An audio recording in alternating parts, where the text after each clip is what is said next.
luz dos olhos meus e a luz dos olhos teus resolvem se encontrar. Quando a sua energia encontra a nossa, a vida se transforma. Por isso, a CEMIG está fazendo o maior investimento da sua história em melhorias na rede elétrica e no atendimento. Pode sonhar, produzir, crescer.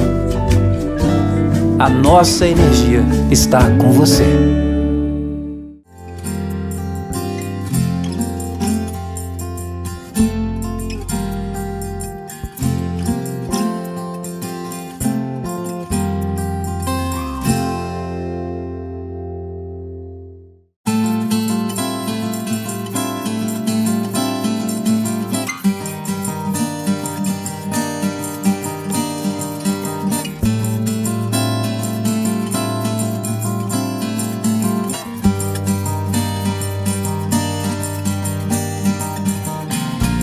Cidades históricas de Minas Gerais, acervo de vida, montanhas e o ar. Cidades históricas de Minas Gerais, sabor de alegria, fé, riqueza e muito mais.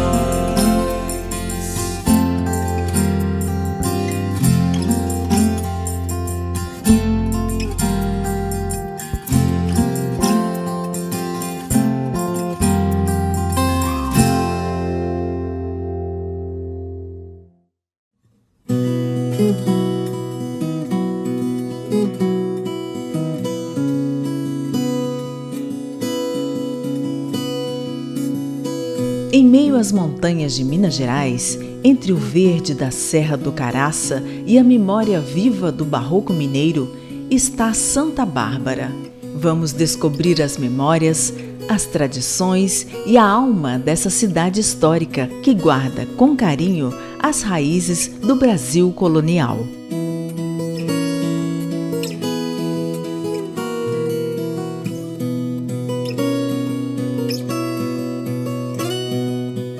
Localizada na região central do estado de Minas Gerais, Santa Bárbara é mais do que um livro de histórias vivas. É demonstração de fé, cultura e resistência de um povo. Fundada em 4 de dezembro de 1704, Santa Bárbara nasceu do ciclo do ouro, quando aventureiros portugueses e bandeirantes cruzavam os sertões mineiros em busca de riquezas. Foi nesse cenário de ambição e fé que surgiram os primeiros núcleos urbanos e, com eles, os templos religiosos que moldaram a alma da cidade. A Igreja Matriz de Santo Antônio, construída no século XVIII, é um símbolo do barroco mineiro, com destaque para os detalhes em madeira entalhada e arte sacra. A igreja tem a sua origem nos primeiros anos do século XVIII, e muito de encontro ao que é também semelhante a igrejas de outras cidades históricas, a partir do ciclo do ouro, mais especificamente dentro do bandeirantismo. E aqui teve início a edificação em 1713, nos primeiros anos da exploração desse mineral precioso aqui na nossa região. A igreja foi edificada em devoção ao Santo Antônio porque era o santo que o Antônio Bueno, um dos bandeirantes que vieram para a nossa região, era devoto. Em 1724, na igreja, teve início as atividades paroquiais, celebrações de um modo geral. E assim, para a conclusão da obra no que diz respeito ao artístico, seja nas pinturas ou esculturas, demorou aproximadamente 100 anos. E muito por conta disso, uma igreja que, por essência, era barroca, contemplou também a arte dita como rococó.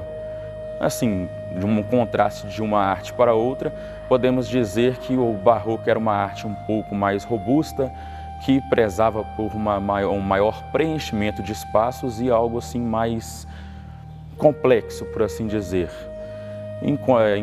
Contrastando a essa arte, o rococó veio de uma maneira, de modo que viesse a suavizar, algo assim, para muitos turistas ou não, algo mais aprazível, algo mais suavizado.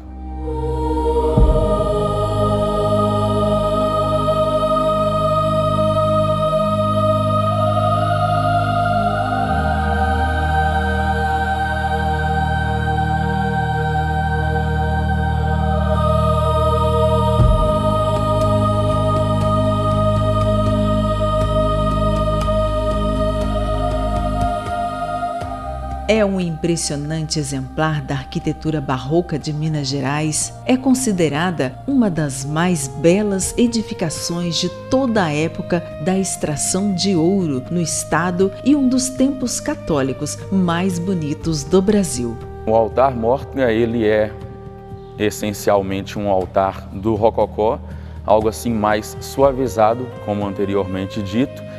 E assim, algo característico do rococó são nas pinturas as formas mais arredondadas, algo com formatos semelhantes aos de uma concha, por assim dizer. No forro do altar-mor encontra-se a arte que diz respeito à ascensão de Cristo. A arte essa que tem a autoria do grande mestre Ataíde, Manuel da Costa Ataíde. À minha direita encontra-se o altar de Nossa Senhora do Rosário e São José de Botas, um altar, assim como o de São Francisco e São Miguel Arcanjo, um altar do barroco. E assim, tem características que não são essencialmente, não são originalmente do cristianismo, mas que tem, não sei se em outras capelas de outras cidades, mas que aqui tem elementos de outras culturas ou religiões, por assim dizer, como a presença nas colunas das fênix, que é algo da mitologia grega, é a ave que morre e na sua morte ela entra em chamas, né, e das suas cinzas ela renasce, e algo assim que a gente associa ao cristianismo na passagem da Bíblia que diz: do pó viemos, ao pó retornaremos. Essa, por assim dizer, seria a ave da ressurreição. Uma curiosidade que aqui podemos contemplar é o fato de que, costumeiramente na época, pessoas brancas não batizadas e pessoas negras não podiam passar do Marco dos Sinos, que é a parcela da igreja que tem o nome de átrio, que é basicamente a parte onde encontra-se entre a porta corta-vento, que foi pensada porque a igreja não tinha eletricidade na época, né? Devido ao fato de que a iluminação interna da igreja era majoritariamente feita por meio de velas e tochas.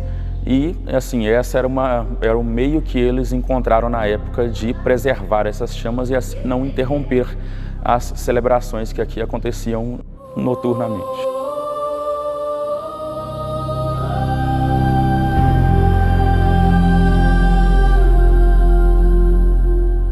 A antiga Casa do Largo do Rosário hoje abriga a Casa da Cultura, inaugurada em 1984 para desenvolver atividades culturais e resgatar a integridade histórica da população de Santa Bárbara. A Casa da Cultura, a função dela é acolher aqui o público, né?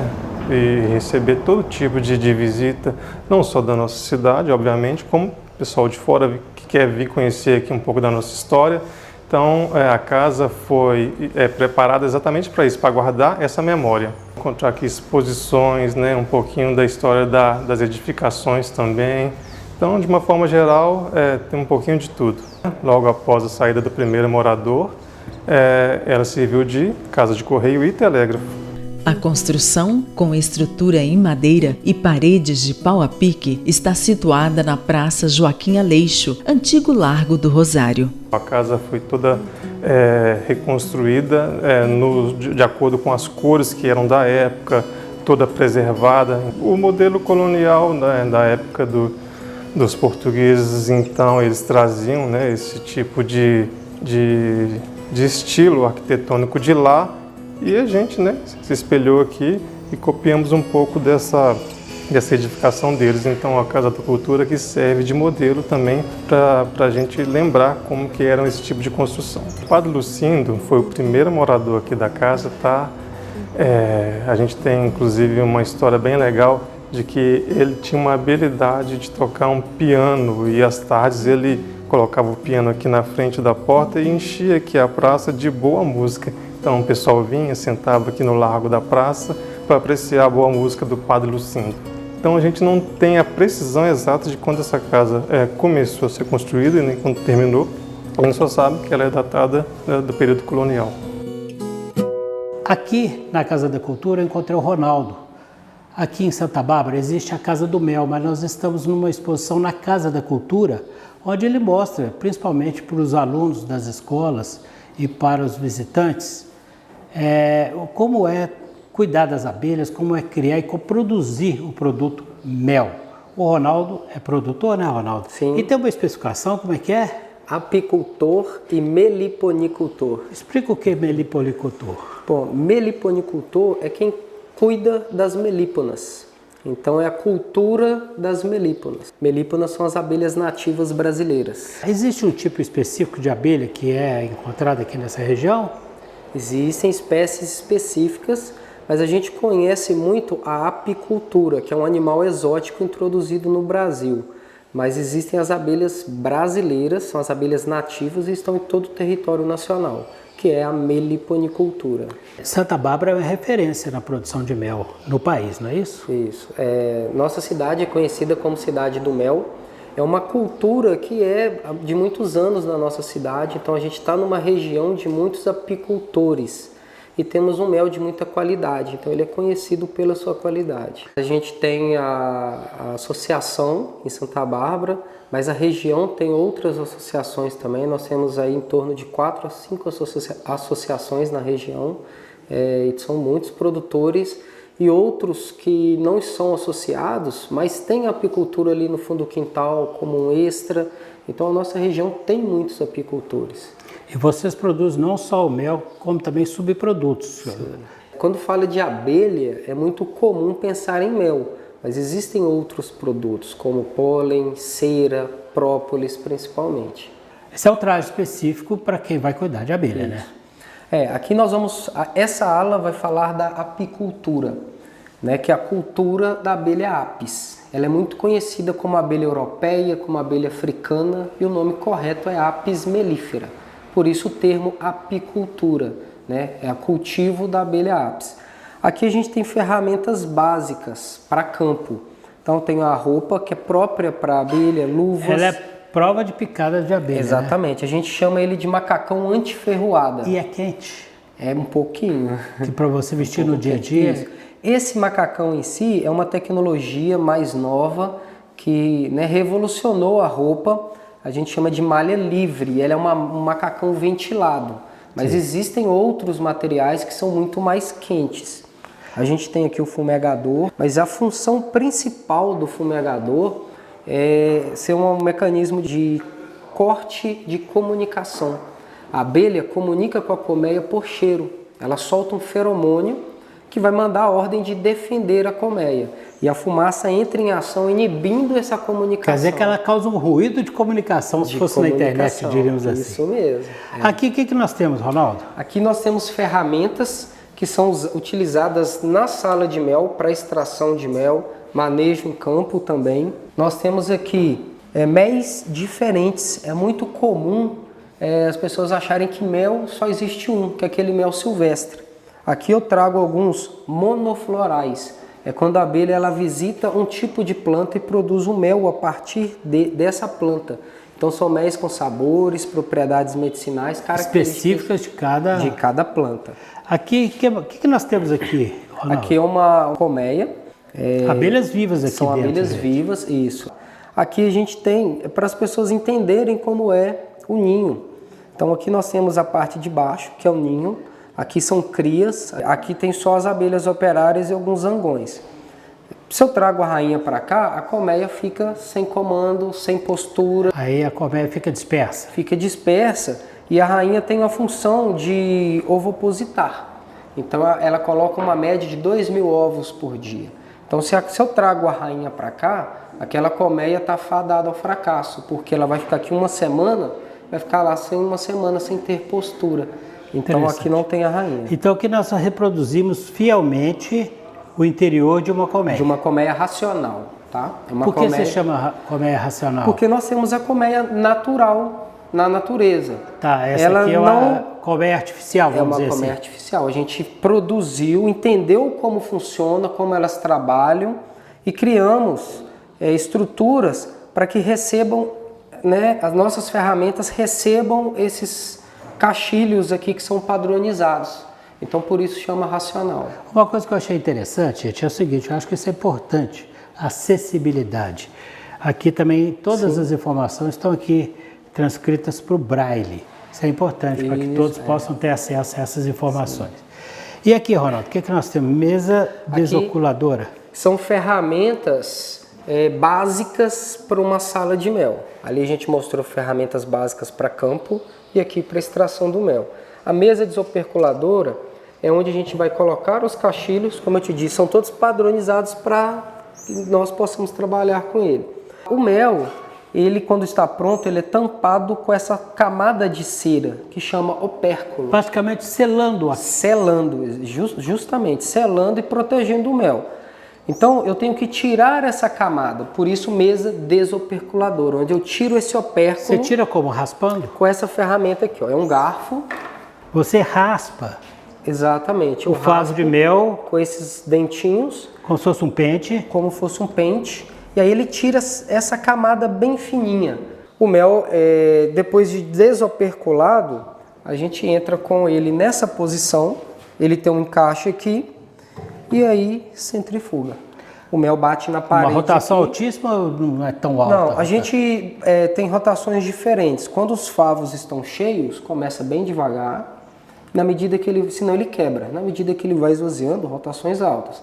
E fica aqui uma média de 5 a 8 minutos. Pela força centrífuga da circulação da máquina, você tem um mel escorrendo pelas paredes do equipamento e deve sair aqui a torneirinha. Daqui eu jogo no decantador. Para sedimentar toda a impureza do mel. Ele fica uma média de 72 horas, então as bolhas sobem, as impurezas sobem pela densidade. Então a decantação é uma decantação natural, não existe aí, no caso, nenhuma intervenção mecânica nessa decantação. Não. Aí a gente tem o mel cru. E aqui já sai pronto para invase. Tá. E aqui, o que nós temos, Ronaldo? Aqui é a segunda ala, que é a meliponicultura. Aqui a gente trata das abelhas nativas brasileiras. Aqui eu tenho o ninho das abelhas. Isso aqui é um ninho mesmo da Guaraipo. Nós temos uma abelha raríssima na nossa região, que é uma abelha que possui mais de uma rainha por colônia. Tá? Temos as abelhas solitárias. A maior parte das abelhas do mundo são solitárias. O que se chama abelha solitária? Ela não tem organização rainha? Social, ela não vive dentro de colmeias. Mas ela tem a abelha rainha também? Não, a mesma abelha ela tem toda a função de operária, de rainha, ela não tem essa divisão social dentro de uma colmeia. A maioria das abelhas do mundo Isso é comum, a abelha solitária, Rô? Mais do que a gente imagina. No mundo, existem mais de 20 mil espécies de abelhas. Dessas 20 mil espécies, 420 são abelhas sociais, vivem em colmeias, como a gente imagina. O restante todas são solitárias. É muito comum a mamangava e a centris. Aqui a polinizadora do maracujá e da acerola. Aqui parece seções de bambu, é isso? É isso, bambu, madeiras furadas, isso é um ninho que elas artificial. alojam? Exatamente. Aqui é uma imagem real de um ninho de abelhas solitárias já ocupado, né? Aqui eles não estão ocupados. E aqui são os melos que elas produzem? Isso. A diferença dali eram floradas. Eu ia te perguntar exatamente e a diferença aqui são as espécies. Cada espécie produz um mel totalmente diferente.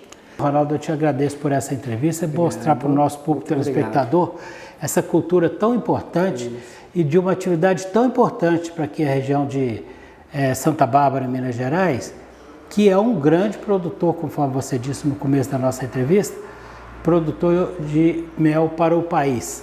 Esse é o Ronaldo, que mostrou um pouquinho mais da cultura de Santa Bárbara, principalmente no que tange a produção de mel. Muito obrigado. Eu agradeço.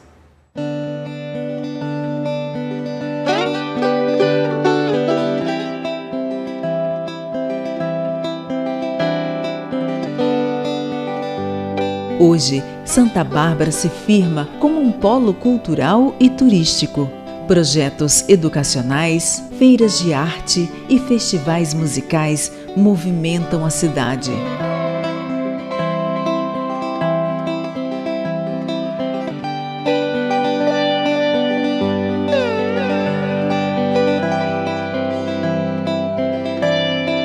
Santa Bárbara é um baú de tesouros históricos, mas acima de tudo é um lar de histórias vivas, onde arte, fé, tradição e memória se entrelaçam.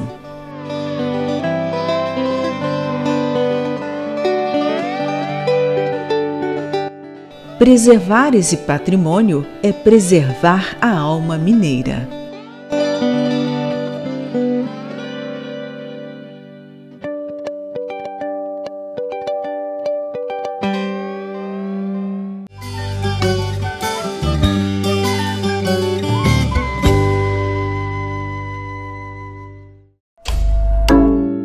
Quando a luz dos olhos meus e a luz dos olhos teus resolvem se encontrar. Quando a sua energia encontra a nossa, a vida se transforma. Por isso, a CEMIG está fazendo o maior investimento da sua história em melhorias na rede elétrica e no atendimento. Pode sonhar, produzir, crescer. A nossa energia está com você.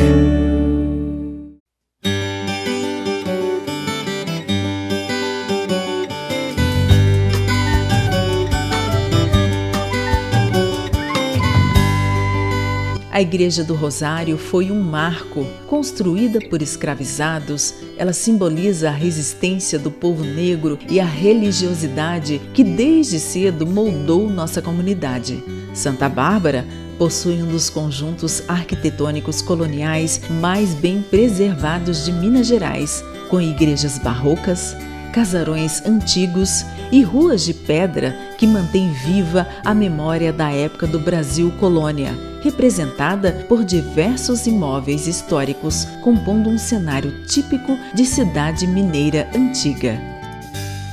Aqui no Centro Histórico de Santa Bárbara, bem no centro, a Praça Cleves de Faria.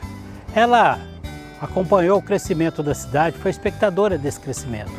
Do meu lado, a Igreja de Santo Antônio, ao fundo, o prédio da Cadeia Pública Municipal e ao meu lado direito, o prédio da Prefeitura, que foi construído no estilo colonial do século XVIII.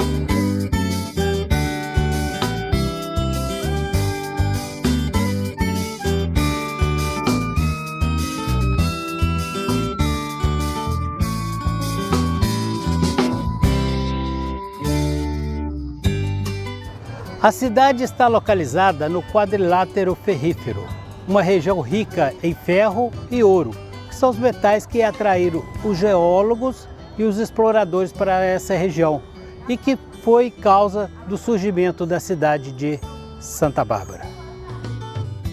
Uma das construções urbanas que tem muito a contar sobre a história de Santa Bárbara é o conjunto ferroviário, símbolo de um período de expansão econômica, social e cultural no início do século XX. Essa aqui é a Estação Ferroviária de Santa Bárbara, uma das construções que impulsionou o comércio e a cultura aqui da cidade. Ela foi inaugurada em 1911 por Afonso Pena, que foi presidente do Brasil. Lembrando que Afonso Pena era um santabarbarense, ou seja, nascido aqui em Santa Bárbara, Minas Gerais. O local testemunhou por várias décadas uma movimentação que moldou seu perfil para a era moderna. Por meio dele, o município se tornou um respeitável entreposto para receber mercadorias de cidades vizinhas, que dali eram distribuídas para toda a região. O conjunto arquitetônico do complexo ferroviário tem como destaque o prédio ferroviário da estação.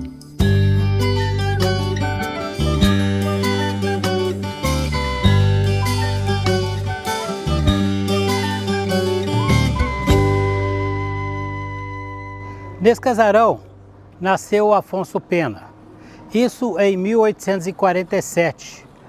Afonso Pena, que foi presidente do estado de Minas Gerais, naquela época o governador tinha o título de presidente, e foi presidente do Brasil entre 1906 e 1909. Aqui dentro um grande acervo da vida deste ex-presidente do Brasil. Além de riqueza arquitetônica do majestoso casarão, que representa uma atração à parte, o memorial abriga a exposição permanente de documentos sobre a trajetória pessoal e política de Afonso Pena. O memorial conta a história de Afonso Pena, da família dele também, conta um pouco sobre as transformações do espaço também. Esse casarão ele passou por algumas reformas, passou por algumas transformações também. e os turistas e os visitantes podem encontrar aqui alguns pertences pessoais de Afonso Pena, também aspectos históricos, entender um pouco sobre a passagem de Afonso Pena, a importância de Afonso Pena aqui no município, né? As transformações que ele trouxe para cá também. Ele junto à família dele realizaram grandes feitos aqui na cidade, trouxeram desenvolvimento econômico também para a cidade. Aqui a gente pode conhecer um pouco da vida política de Afonso Pena, entender também a passagem dele pelo Caraça também, ele que chegou a estudar no Caraça, que é um outro ponto muito visitado aqui da região também, onde parte do território do Caraça está dentro do município de Santa Bárbara, parte do território dele também compreende o território de Catas Altas. Uma atração à parte, o mausoléu é um monumento em mármore Carrara, esculpido pelo artista mexicano radicado no Brasil, José Maria Oscar Rodolfo Bernardelli. Inaugurado em 1954, com a presença das então autoridades governador Juscelino Kubitschek e ministro Tancredo Neves. Aqui estão os restos mortais de Afonso Pena, da família dele também. Então nós temos esse mausoléu, que é construído em mármore Carrara. Nós temos a representação da pátria, né, sobre o leito de Afonso Pena, lamentando essa perda que foi para o país, né? Ele, como gestor público, realizou um excelente trabalho também, assim como na sua trajetória também, na sua vida política. Santa Bárbara é um baú de tesouros históricos, mas acima de tudo é um lar de histórias vivas, onde arte, fé, tradição e memória se entrelaçam. Preservar esse patrimônio é preservar a alma mineira. Santa Bárbara nos inspira todos os dias. É o passado caminhando com o presente. Me apaixonei por você desde o meu nascer, a mais linda das pastoras. Você vem pra inspirar, você é o meu lugar e de qualquer pessoa que buscar o céu mais lindo, contemplar o infinito e ouvir você dizer uai. Escalar tuas montanhas, navegar tuas planícies, natureza é o teu presente para nós. Oh Minas Gerais, oh Minas, você é meu lar, oh Minas, te levo comigo onde eu for, oh Minas Gerais.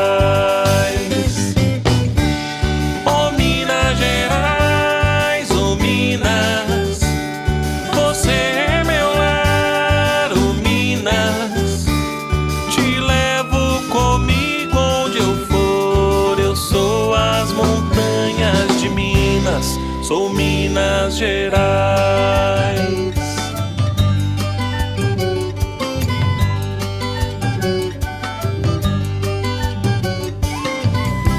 Vim buscar o céu mais lindo, contemplar o infinito e ouvir você dizer uai.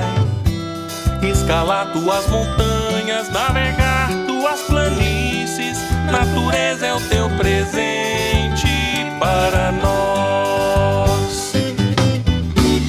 Oh Minas Gerais, oh Minas, você é meu lar, oh Minas, te levo comigo onde eu for, oh Minas Gerais. Oh Minas Gerais, oh Minas, você é meu lar,